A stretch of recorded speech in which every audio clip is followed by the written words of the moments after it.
Doubt ఉంది. ఇక్కడ reservations అనే ఉంది కదా, రిజర్వేషన్స్ అనేటివి ఉన్నాయి.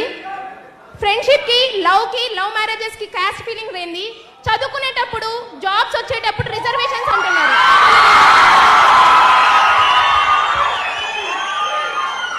ఈ క్వశ్చన్ నేను ఒక్కటి క్వశ్చన్ చేస్తుంది, ఒకరిని మాత్రమే కాదు, ఇక్కడ ఉన్న ప్రతి స్టూడెంట్ని నేను క్వశ్చన్ చేస్తున్నాను. ఫ్రెండ్షిప్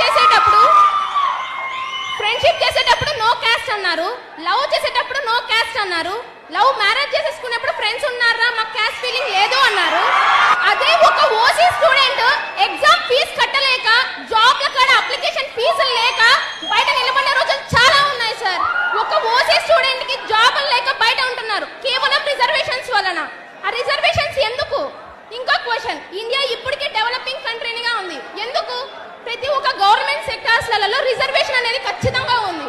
ఓసీ స్టూడెంట్స్ కి 1000 రూపీస్ అప్లికేషన్ ఫీ ఉంటాయి కదా, అదర్ క్యాస్ట్ వాళ్ళకి 250-300 రూపీస్ ఉంది. ఏ ఓసీల పేదవాళ్ళు లేరా? మేము కొన్ని బ్యాక్వర్డ్ ఎకనామీ, మాకు రైట్స్ ఉన్నాయి గవర్నమెంట్ జాబ్స్ తెచ్చుకునేకి, కానీ మాకు ఎందుకు ఇవ్వడం లేదు? గవర్నమెంట్ సెక్టార్స్ లో ఒక సెక్టార్ ని కనుక చూసుకుంటే గన ఆల్మోస్ట్ అందరూ ఓసీ కన్నా మిగతా క్యాస్ట్ వాళ్ళే ఉన్నాయి. క్యాస్ట్ ఫీలింగ్ గురించి నేను మాట్లాడడం లేదు సార్. ఇక్కడ నేను క్వశ్చన్ చేస్తుంది ఏంటంటే, ఒకప్పుడు అంబేద్కర్ చేశారు, ఎందుకు? ఒకప్పుడు చాలా డిఫరెన్సెస్ ఉన్నాయి, కానీ ఇప్పుడు ఆ డిఫరెన్సెస్ లేవు. ఇప్పుడు చూస్తే ఒక ఓసీ క్యాండిడేట్, ఒక ఎకనామికల్ గా బ్యాక్గ్రౌండ్ ఉండేది ఎవర్రా అంటే ఖచ్చితంగా ఒక ఓసీ క్యాండిడేట్. అది రెడ్డిస్ అయినా ఉంటారు, వైశ్యాస్ అయినా ఉంటారు, ఏ ఓసీ క్యాండిడేటే ఉంటాడు. ఎందుకంటే ఒకప్పుడు మేము రిచ్ ఉండొచ్చు, ఇప్పుడు లేరు అది సిచ్యువేషన్. ప్రెసెంట్ ఈ రాయలసీమను పాలించిన రాయల వారి ఫ్యామిలీ గుని ఇప్పుడు ఎకనామికల్ గా బ్యాకే ఉన్నారు సార్. ఒక ముస్లిం కానీ క్రిస్టియన్ కానీ, ఇక్కడ నేను మెన్షన్ చేస్తుంది క్యాస్ట్ జస్ట్ ఫర్ ఇన్ఫర్మేషన్, నేను ఏ క్యాస్ట్ ఫీలింగ్ గురించి మాట్లాడడం లేదు. కానీ ఇప్పుడు ప్రతి ఒక్క స్కూల్స్లో కానీ బుక్స్ అనేది ప్రొవైడ్ చేస్తున్నారు. అట్లీస్ట్ బుక్కులు కడగని రిజర్వేషన్ ఏంటి సార్? చదువు అనేది ప్రతి ఒక్కరికి ఈక్వలే కదా.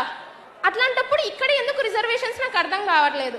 ఒక గవర్నమెంట్ సెక్టార్లో తీసుకుంటే గనా, ఒక గవర్నమెంట్ సెక్టార్లో జస్ట్ ఫర్ ఒక పై అథారిటీ పీపుల్ చూసుకుంటే మోస్ట్లీ చాలా మంది బ్యాక్వర్డ్ కాస్ట్ వాళ్ళే ఉంటారు. ఎందుకు మీకే వస్తున్నాయి జాబ్స్ అంటే వీఆర్ ఫ్రమ్ రిజర్వేషన్. అది రిజర్వేషన్ అనేది గర్వంగా చెప్పుకుంటున్నారు, మాకెందుకు రిజర్వేషన్స్ లేవు సార్? నిజంగా చెప్పాలంటే నేను ఒక B Tech final year student sir, Srinivasa institution నుంచి వచ్చాము. ఇక్కడ ఏంటంటే మొన్న రీసెంట్గా మేము గేట్ ఎగ్జామ్కి అప్లికేషన్ కట్టాము. Application fee 1500 sir for OC candidates. For girls రిజర్వేషన్కి 750 రూపీస్ సార్. నెక్స్ట్ కేటగిరీ వాళ్ళకి 500 రూపీస్ సార్. అప్లికేషన్ ఫీ మాత్రమే.